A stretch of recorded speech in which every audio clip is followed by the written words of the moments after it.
Hello, darlings. You've all heard of Marilyn Monroe.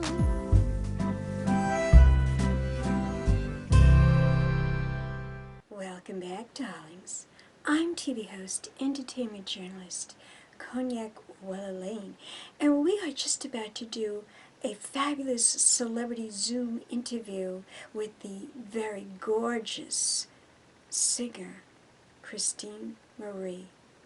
Let's take a look at this glamorous singer, Christine Marie, right now.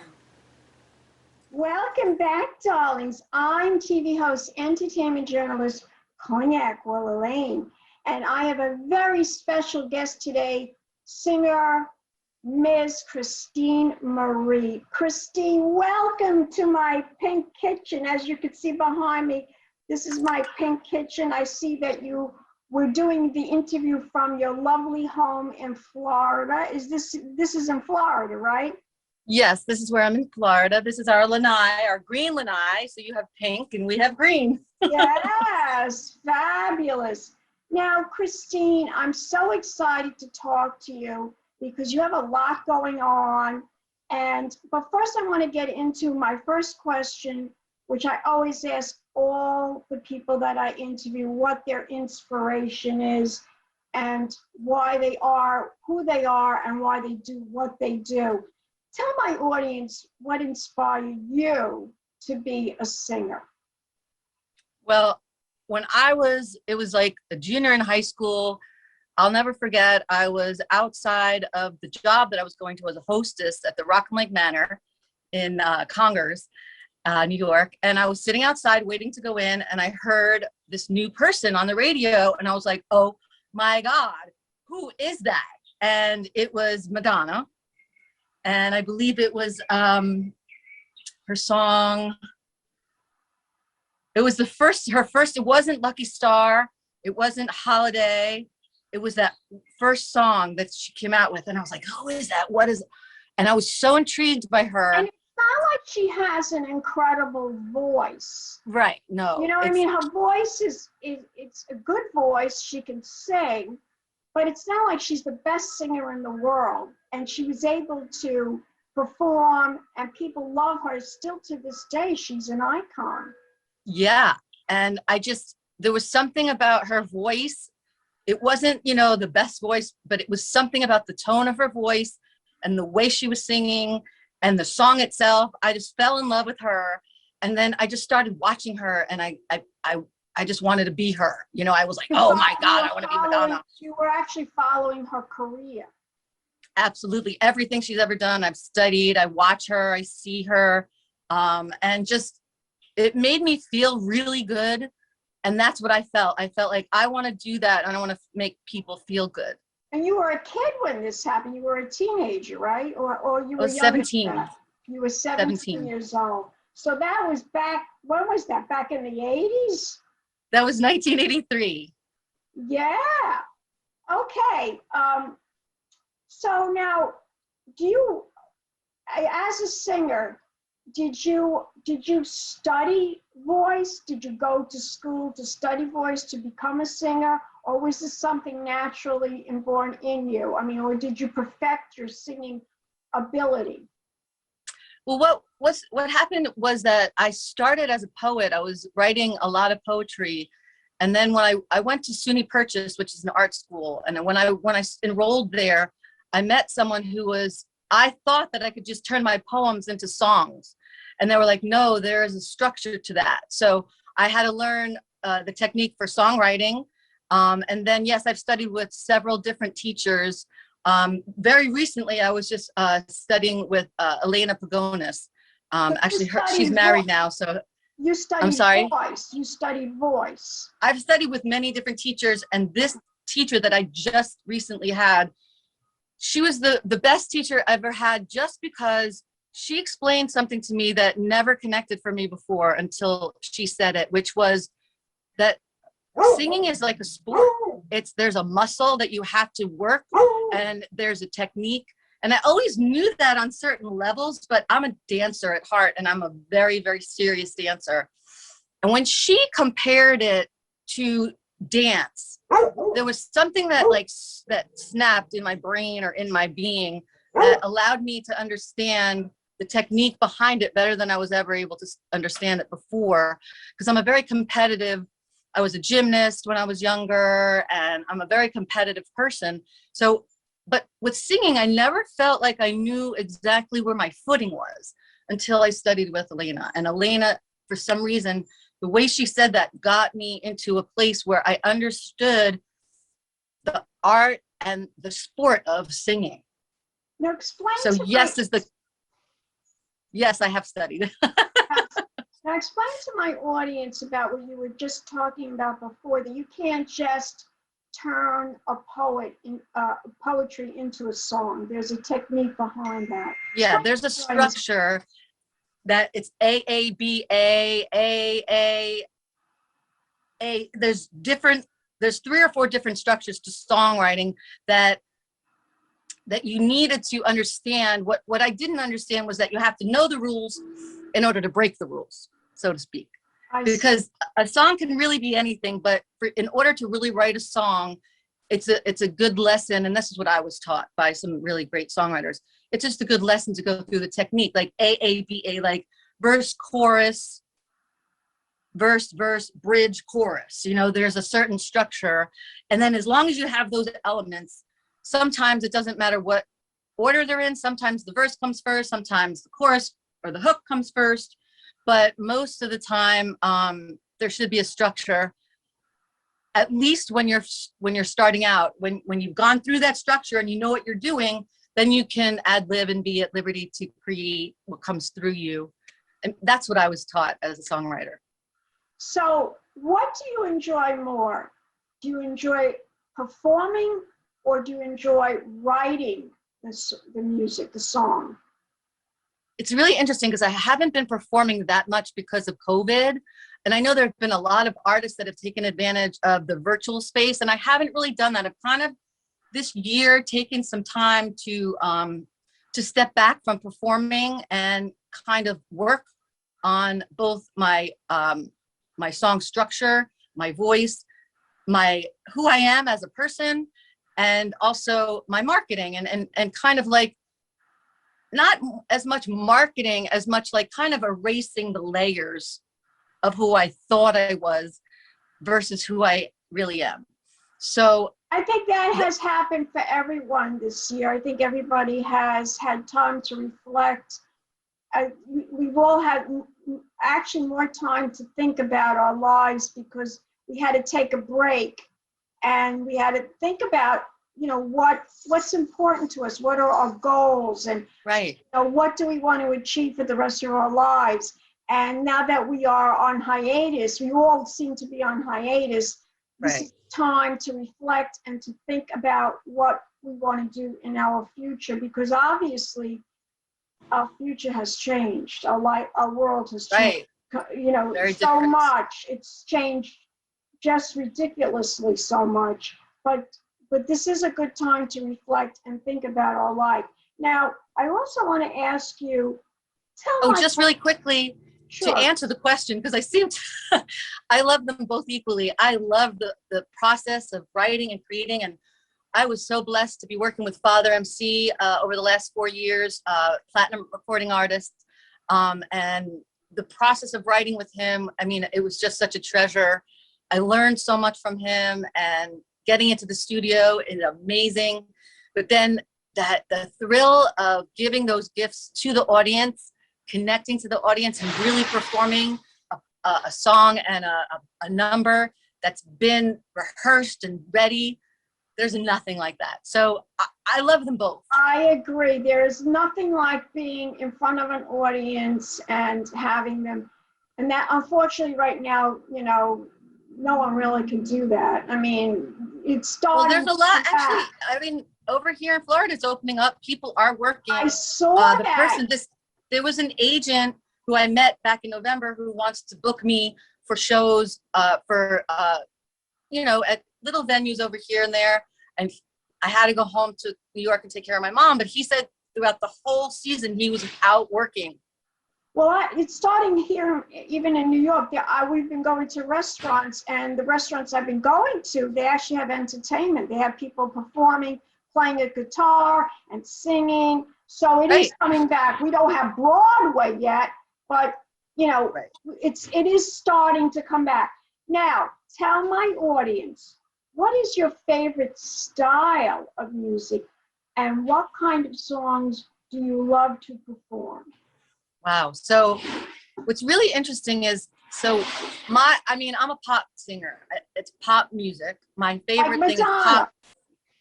Like Michael Jackson, Madonna. I mean, I grew up with, like, you know, the Rolling Stones, who were rock, but they were pop. You know, everything to me could either be, you know, one category or another. And I love all kinds of music. I'm so diverse in that. And I have recorded reggae, rock, R&B, that they all kind of fall under that category of pop. So, but my favorite right now, actually, I'm really getting a lot into country. Like, I've been loving country music this season, you know, and being here in Florida, a lot of people are into the country song. So I've been really just opening my mind to country music. And I think I actually might record a country song. That's outrageous. Really into it. I love, So do you have a favorite country song? Is there a favorite one? Is there anyone particular? Maybe Dolly Parton. Do you like Dolly Parton? I love Dolly Parton. She's amazing. But right now, Ryan Luke, there's a song goes Down to One. It's called Down to One by what's his name? Ryan Luke, I think, something Luke. Okay. Yeah, it's a good song. So tell my audience, what about Lady Gaga? Does she inspire you? Do you like her? No, it's really interesting because it's like Lady Gaga was like the next Madonna to me, you know? And actually, right about a month and a half, right before Lady Gaga came out, I was working with Chris Young. He's a producer who actually worked with Madonna, who worked with Jessica Simpson's sister, and also a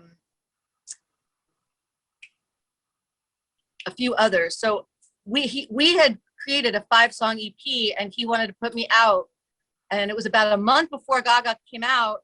And I had signed an engagement agreement with him, but my cousin was getting married, and I had to go to the wedding. And I told him I want to go to this wedding. And he said, you know, if you go to the wedding, this opportunity might not be here when you get back.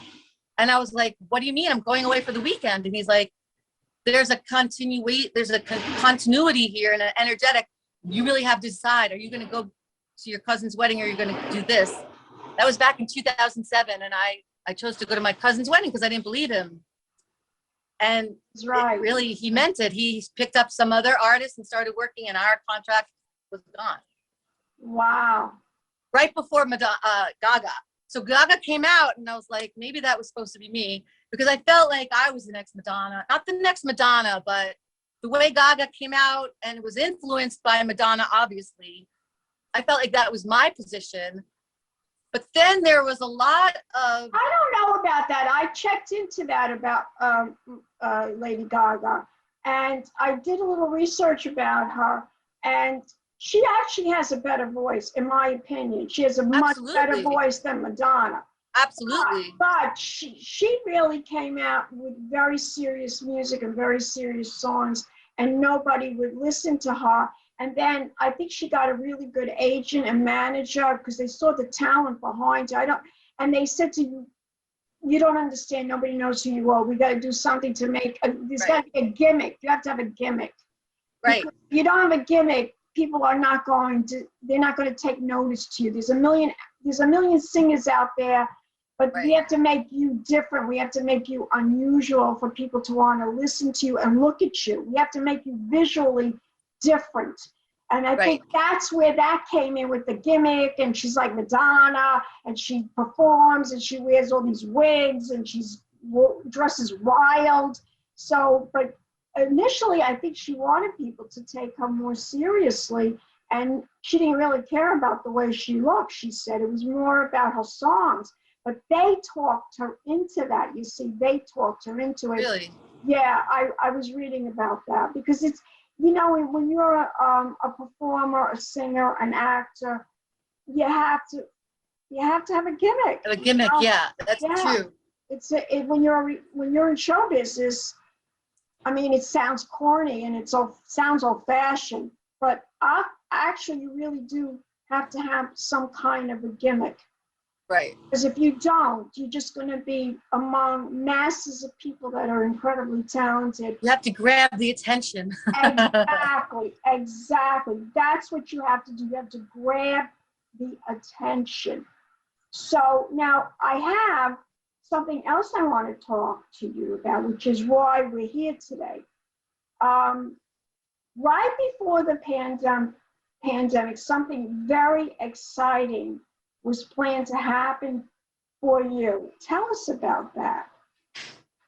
So right before the pandemic, I had just released my single, 7. I had been signed to a record label through Father MC. He calls him the Godfather. It was Famous Records with Jeffrey Collins, who has worked with infinite amount of people, that he helped bring forth. And Father MC was, basically promoting me and helping me and everything. I mean, he was so I was on the cover of a London magazine called Soul Central. Soul Central. How did that happen? That the whole thing, the whole package of how that happened, how you got on the cover of Soul Central magazine. I think the momentum of the recording, I was recording my album, I'm going through a divorce. The album was called Divorce Morphosis. I was getting all of that angst out of me and into the songs. There was so much going on. It was like a snowball effect. I was posting, I was promoting, I was energetic. Father MC was giving me energy. He believed in me, and I was really excited. And there was just so much energy surrounding my release of my first single, because I had the whole album, but we decided to just release the single. And March 10th, the single came out. My cover for the magazine and my interview was all over. It was ABC, NBC, was all over every website, the interview that they had for me. And I was about to open up in London from the people that put me on the cover of the magazine, Mark Rowe with Soul Central magazine. Give a shout out to him because he's amazing. And my girlfriend, Sarah, CEO Sarah, we call her. She had been a cover girl on the magazine before, and she felt my vibes and she felt what was going on for me. She's like, we got to get you onto the cover because you're amazing and you're coming out. So she hooked me up with Mark Rowe, and Mark Rowe loved me. He loved the fact that you have the cover. I sent you the cover. That cover is gorgeous. It's in Father MC's backyard, right in front of his pool. And it was just amazing. I had a photographer come out to take the picture, and I was about to. Or did you style yourself? I actually styled myself. Yeah. And cover. I was about to go to London to start performing, and then COVID shut us down. Yeah. So now, where are we now with this? Now you are launching this album. Tell my audience where we are now. So where we are now is that I'm working with a production company to create a video, and I'm going to launch another single called Daughter of the King with the video together by summer. I'm not going to tell you the exact date yet, but it's going to be right before summer. We have a couple months, and we're gonna take this not just as a singer, but I'm going to be relaunching me as a lifestyle brand. Because I think as you know, I'm also a healer and a wellness counselor. And I have people out there, an audience of people that are just about to wake up, people that are just about to claim their power. And what my work as a healer is as a bridge to help people come from being outside of their power to becoming inside their power. So we're going to be launching this whole thing as a lifestyle brand, and the music and the programs and personal growth and development is all going to be under one umbrella, instead of, because I have 3 separate sections. Now we're going to tie it in together and create the brand so that when you see me, you know that you're getting energy, life, healing, music, fun. So your brand is a positive, energetic feeling for everyone to experience. Basically, the brand is about being your ultimate potential. It's about taking life and turning things around, alchemizing the negative, creating a positive experience, utilizing the law of attraction. Part of my campaign is about, don't let your age stop you. I'm an older woman. I've been doing this for a long time. Don't ever stop until you get your dreams, basically, no matter how old you are. Never stop. I always tell everybody, never stop. Always just keep doing what you love to do. As long as you can get up, take a shower on your own, never stop. And that's a tribute to you too, Cognac. You're very inspiring in that area. You're a beautiful woman. You keep doing it. You're just excellent at what you do. You're beautiful. Your life is fun. You're positive. All those things. Well, I had to adopt too, because as you remember, I always went to the out. I was out all the time. I always went to the charity gala. I always went to the award ceremony. I always went to the fashion show. So I had to adopt my TV show to what's going on in the world. And I know it sounds crazy, but I actually love the Zoom. I think the Zoom is fantastic because, when you go to these events, I miss the party. I tell everybody when I interview them, I miss the party. But what I like about the Zoom is that you look perfect. When you go to a party, no, seriously, when you're on the red carpet, when you go like on a red carpet, if you're a celebrity or if you're a star, you get out of the limousine, you pretty much look perfect. You have people touching you up and fixing you before you get on the red carpet. But when you're a journalist and you're running after these people to get the interview, the eyelash pops off or you have lipstick on your teeth. So, this is what I like about the Zoom. You always look perfect. You always look glamorous. You're sitting and you're not killing yourself. You're not chasing after people. You're not running after them. So wait, I want an interview. It's a lot more comfortable. It's a lot easier. But honestly, I do miss the party. I miss going to the party. I miss the party too. I hear you. Absolutely. I mean, we miss the party. But hopefully all of that is going to come back and we're going to enjoy the party again. Absolutely. So now I just wanted to ask you, this new song that you just came out with, tell my audience the name again. My new song that's coming out? Yes. Daughter of the King. Daughter of the King. Interesting title. What inspired you to write this song, Daughter of the King? My parents, my mom and dad, Daughter of the King. There's a line that says, I'm the daughter to the queen, to the king. Yes, I feel blessed to be blessed. And that part is about my parents, like just my parents, the way they raised me. I'm so lucky that I had them. And it's really about me and what I'm doing. And it's a reggae song. So it's, And you wrote this. I co-wrote it. I wrote the title. And I wrote some of the lyrics, but what's really interesting about the work that I've done with Father MC, he's so brilliant that, we have known each other for 4 years now, so we have been working together. I recorded 70 songs over the last 4 years with Father MC. Wow. And so this song that was written, it was in 2020, in February of 2020. And he channeled it. He channels it from me. It's almost like he just pulls it out of me. And I'm like, yeah, it's me. It's amazing because we've been working together for so long and he's so talented. He's an amazing songwriter and he's just so talented.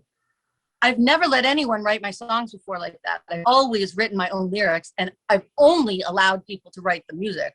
Until I worked with Father MC, I let him take over the whole songwriting. And then I just personalize them. If there was anything that was a little bit, like I would tweak them. So we co-own them. So Okay. I co-own the masters with him. But like I said, it was the first time I ever let anyone lyrically write my songs, but he's just so good, and he was so able to take what I'm going through and channel it perfectly. So I let him do it, and it's amazing. It was amazing. But we are coming to a close to this interview. So, because it's about almost a half an hour, and I want to get some more important facts out there for people to know about you. So Okay. I want you to tell my audience, is there anywhere where we could go to find out more information about you as a recording artist? Yeah, I have a few Facebook pages. I haven't, I'm Do you have I'm a the CEO website? of, Do you have a website? I have a website that's under construction right now, the Christine Marie. So you can't download anything, but it's there. It's Christine Marie 2.0. And the Facebook pages, that's really where you should look right now. Like my Authentic Records page, that's my record label, and it has all of my recordings there. Also on Instagram, you can follow me there. Instagram handle. It's Christine Marie CM 2.0 underscore. Christine Marie CM 2.0 underscore. And that's really where you're going to find, if you want to connect with me, you want to hear my music, that's where you go. I'm kind of coming off of Facebook, and I'm going to be focusing on Instagram. So you can find me there. Terrific. Christine, I wish I could give you a big pink champagne kiss, but I'll have to blow it to you and toast pink champagne. Thank you. I love it. I've got my Mountain Valley water. And you are the best. But don't go away yet, because I want to chat with you after we stop the recording. I want to thank you for coming on Cognac's Corner. Love you. And we will be back with more celebrity Zoom interviews, darlings. Pink champagne kisses. Well, I hope you enjoyed my interview with the very glamorous Christine Marie, singer, songwriter Christine Marie. Keep watching more of my Zoom celebrity interviews. I always publish a video every Sunday or Monday. So if you haven't already, please subscribe to my channel. My channel is all about Zoom celebrity interviews and fabulous sexy shopping hauls from Pretty Little Thing, Shein, Rainbow, and my very favorite, Amazon. Keep watching, darlings. Pink champagne kisses.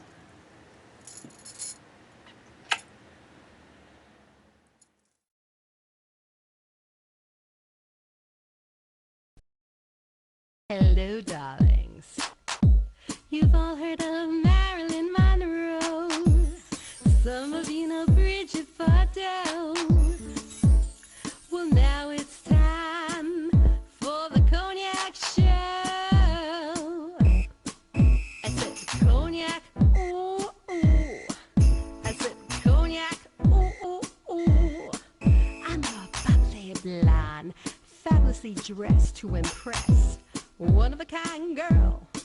I was brought into this world wrapped up in pearls. I love to mingle, though my husband reminds me I'm not single. I meet and greet both the famous and the elite. I ride in limousines drinking the finest champagne, wearing furs, dazzling diamond jewelry. A girl can't complain. I live the upscale life, dining in the finest restaurants, eating the best caviar for free. And no matter how much I enjoy cognac, ooh, ooh. I said cognac, ooh, ooh, ooh. This has been a Crybaby Productions, darlings.